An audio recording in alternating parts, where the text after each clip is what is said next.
Hello. I'm going to teach you guys how to do a very simple dirty pour, which is an abstract technique. Remember, abstract means that you can sort of put more emotive feelings into it, and it doesn't have to realistically look like anything at all.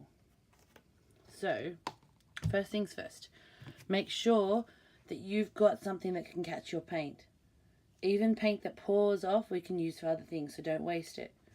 This is our little canvas, and this is our Floetrol. Floetrol is a paint conditioner, and in this case it helps the paint to flow and move, and I found out that it is innate when it's dry, so that's really cool.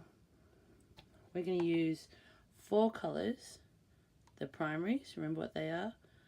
They are red, yellow and blue, and a white. Our white will be the thing that helps our paint move, so it's going to be the first thing we put on. So I'm just trying to use the last of this Floetrol today. It's been sitting there a while and it can clump up.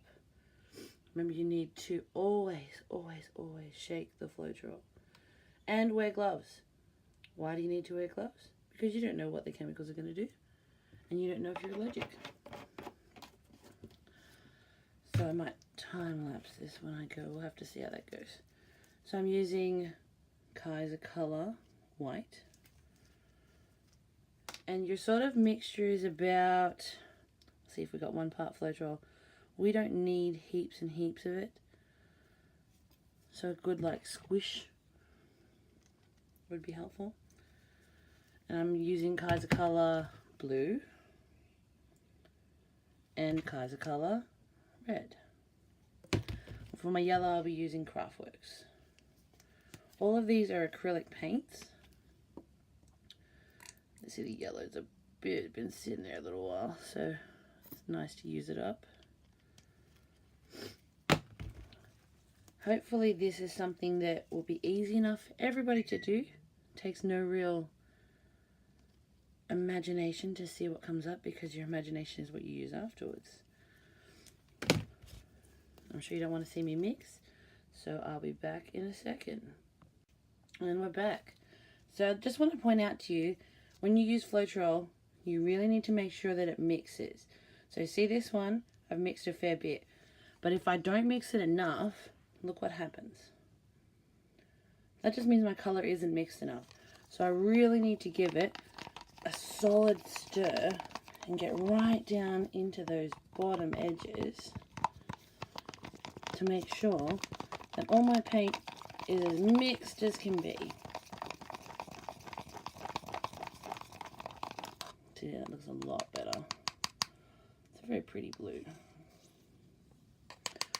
Alright, on to the pour part.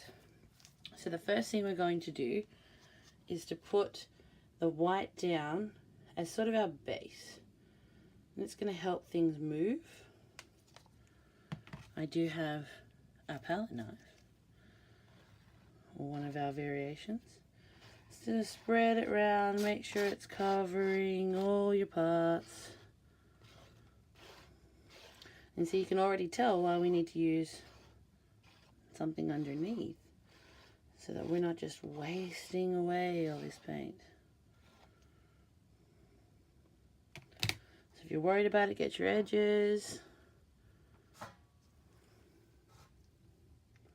Definitely will help our paint to move around.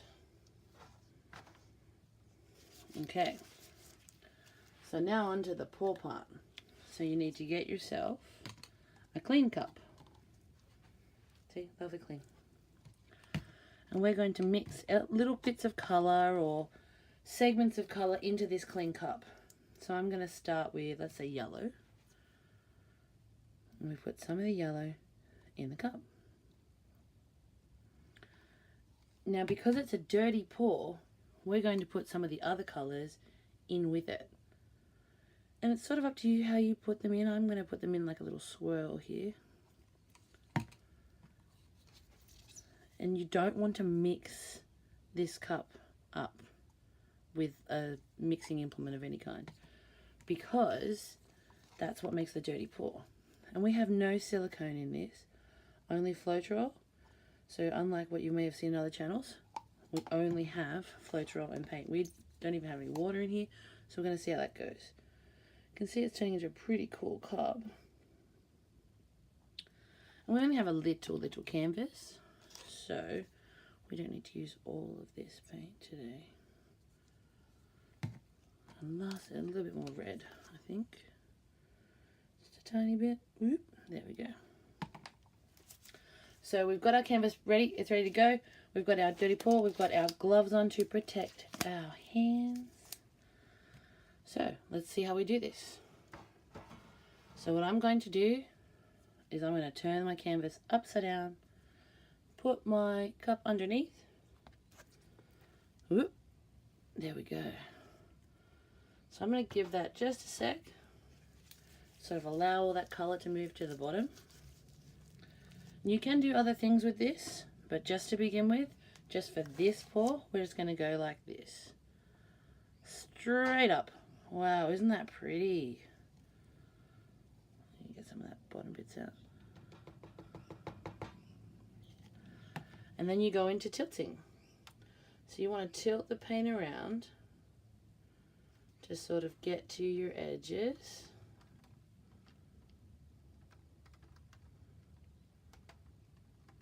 And that's definitely one of the reasons that we need to have something underneath. Okay, so make sure I cut all my edges. Oh, I missed a little edge over here. So we do get some beautiful cells.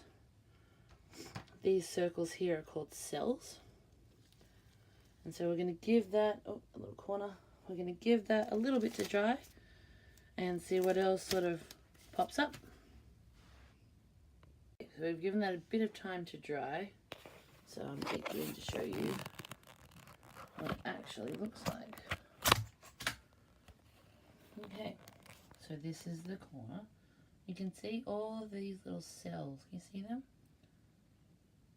In the other corner.